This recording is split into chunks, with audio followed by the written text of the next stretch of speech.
We're born in the moonlight. Ain't no fantasy. Can't breathe in the sunlight.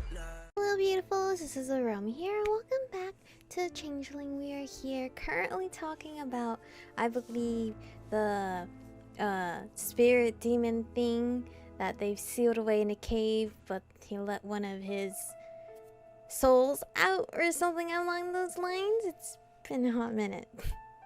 We call them drudges. They're just servants or slaves to the main body. There we go, drudges. Wait, is this the thing Allie was talking about? That ancient? She mentioned it went after someone, but she meant William. I don't understand most of what you're talking about, but why would something going after William suddenly attack Michiko? What does spending time with him have to do with it? Look, newbie, for things that exist out of sync with the rest of reality, things like spirits, ghosts, and other non-corporals, a realm is difficult to even perceive properly, as spirits are like a beacon to them. It's the only thing they can see well, so they're drawn straight to people like William, especially people like him, because he's so powerful. Now, sometimes they just want a light to cling to for comfort. Other times they want to feed off that energy. Usually the sentinels would have had the task of tracking and dispelling any drudges sent out, but they were destroyed. Allie said it wasn't the drudge that killed them.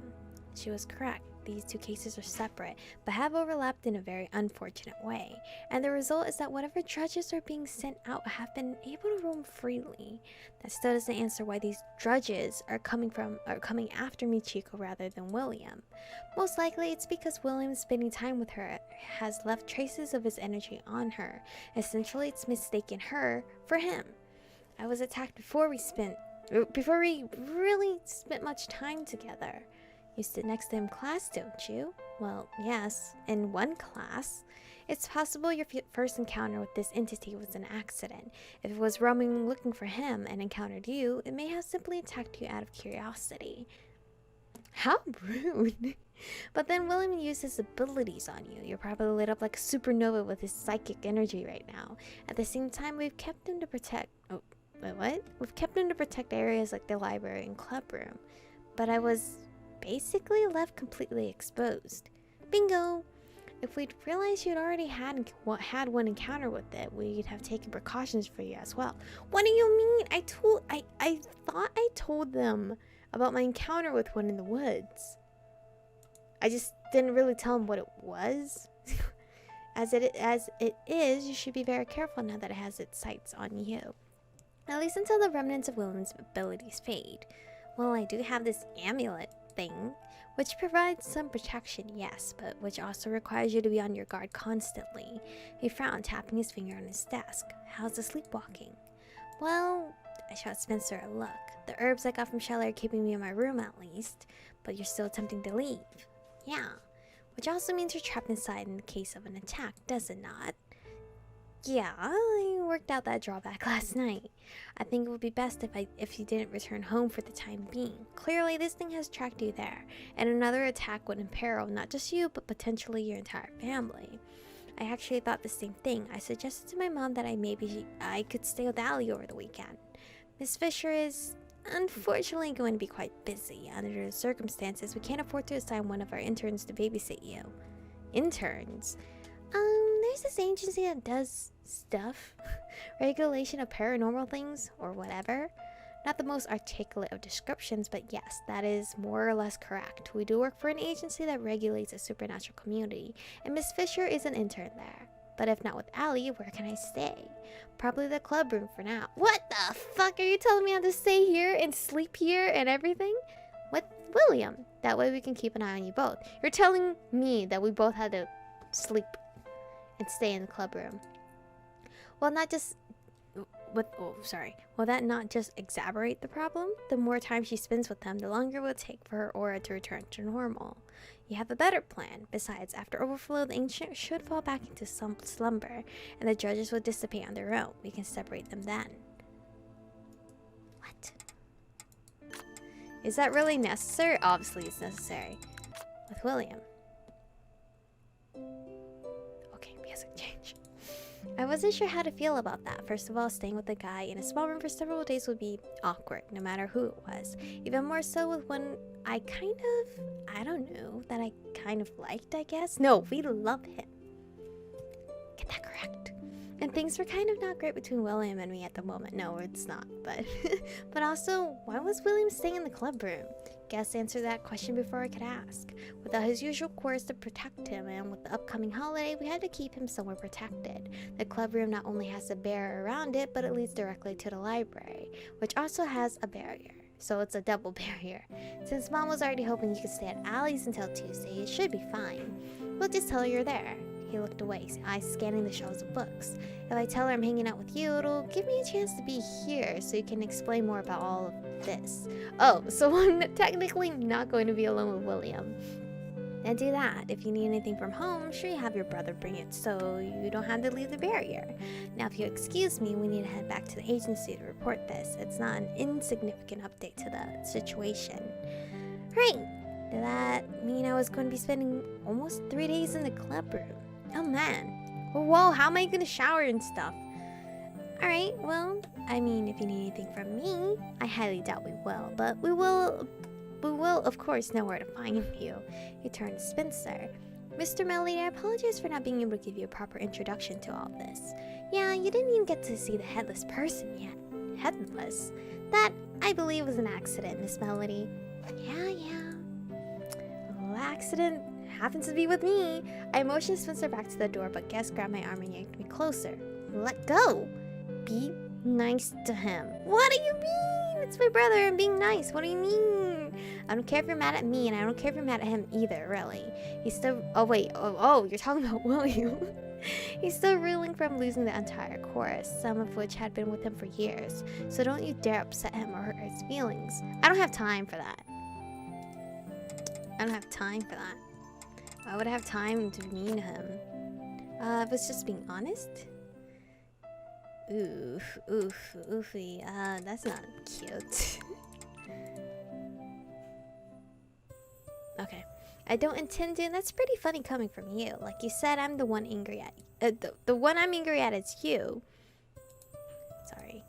William's so used to being told it's his duty to suffer that sacrificing his own happiness is probably second nature. And yeah, I'm frustrated at him for that, but nowhere near as much as I am with the person who's convinced him he doesn't have the right to be happy. That is not what we've done. It's exactly what you've done. He probably doesn't even realize that he can hurt other people by pushing them away because he doesn't think he deserves friends. And that's the saddest part of all, given what else he's been through. That also makes what you've done to him even more disgusting. Hey, you like to talk a lot, but let me tell you something. You have no idea why we do what we do. None of your supposedly noble intentions justify making him miserable all the time. If you and your agency can't figure out a better way to handle his issues without hurting him in the process, that's all on you guys. Don't push it on me because I'm the one pointing out the problem. Spencer was waiting patiently by the door when I tore myself away from Guess and joined him. I pushed the door open and we stepped back through the club room. We found Allie waiting there for us. William was still there as well, sitting on the sofa with his legs pulled up to his chest. Allie jumped to her feet when she saw us. So, how was it?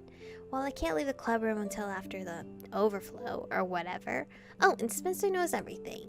Some of it anyway. I get the feeling there's a lot I haven't heard yet. Anyway, I was going to just ask if I could stay with you over the weekend, but apparently the agency can't afford to have you babysit me, so I said no. So now you get to become the excuse to my parents of why I won't be home for the next few days. Ugh. She came over quickly and gave me a tight hug. I can't even have girls' night with her. Are you really okay? Shaken but not stirred, or something? And what about you? She pulled away from me and looked at Spencer. I don't know. He frowned as he studied her. Are you really a witch? Yeah? Surprise? I'm still trying to get my head around all this. Allie, is it okay if he stays up here for a while? We still have a few things to clear up. Don't worry, we'll get him excused from class. I was going to stay too, unless you don't want me to. No, it's fine. The more people, the better. I shot William a look. I wasn't ready to be alone with him yet, though I wanted us to talk as well at some point. What happens now?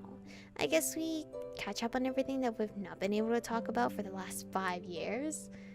Fine. There's a lot you still haven't told me too, and since the ghost issue is kind of out of our hands, might as well focus on the fairy issues instead, right? We all sat down and I pulled my journal out of my backpack. I can leave if you want. Aren't you here because it's not safe for you outside? I can go to the library. No, you're staying here. Just stay, okay? He hesitantly took up his spot on the end of the sofa again as he opened the journal. You're going to take notes? For research later. There are a lot of reading materials in the library, so I thought I might get some stuff to look up. Writing it all down kind of helps me keep it straight too. Man, this is so weird. I never thought I'd be in this club with both of you. Like you'd ever be able to have me without this idiot. Even if we're cranky at each other all time lately, it looks like we're a package deal. Well, I don't mind it. It's good to have you both here, actually. That remains to be seen. He's still a raging optimist, of course. I can see that. Anyway, Spencer, I was kind of thinking about what you said about my appearance changing sometimes. That does make me think of something I've already read about. It's a type of illusion magic used by fairies called glamour. You know how to use glamour? Not consciously, but apparently sometimes my appearances change. Maybe she's the one using it. She is? That's kind of a long story. I'll explain it later. But first, there was one other thing I wanted to get out of the way. That hill we were talking about, Spencer. You said you had a question about it. Well, it's just I've been dreaming about it lately. The hill. He nodded, biting his lip. In the dream, I go inside it. We shared a long look. How did you know that? You went inside it, didn't you? Not in a dream. You actually really went in, didn't you? The memory was faint, unwilling to be fully dragged from wherever it usually stayed hidden, but it was there. I could feel it lurking at the edges of my mind, and even if I couldn't fully remember, I knew I was right. That was real. I think so. I can't remember the details. It's all fuzzy, and thinking about it makes my head hurt. Wait, what are you two talking about? I don't know. I also don't remember much about it, just images from dreams, bits and pieces. When did this supposedly happen? I'm not sure. More than 5 months ago. 5 years ago, I guess. There was some kind of incident with that hill behind our old house. Well, there actually is a fairy hill in that direction. I don't know the exact location, but I do think it's over close to where you used to live. It never occurred to me that it might be that hill. But it's been dormant now for, I don't know, at least a decade, I think. You're saying Spencer went in there.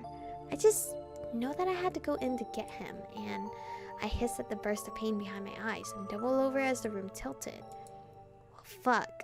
What's wrong? It's just when I try to remember, it really hurts. Then stop trying to remember. Jeez. Thanks. Great advice. A little late. Ugh. I felt like I was going to throw up. Allie frowned down at me.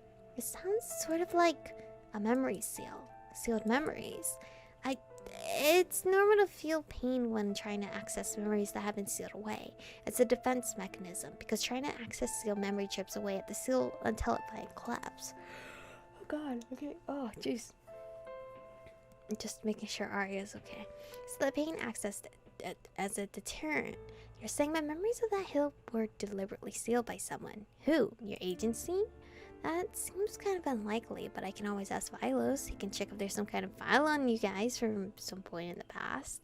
I mean, given the circumstances. Michiko went missing twice, and Spencer also... She stopped suddenly, her eyes wide. She quickly looked away, looking for all the world like she'd been about to say something she shouldn't.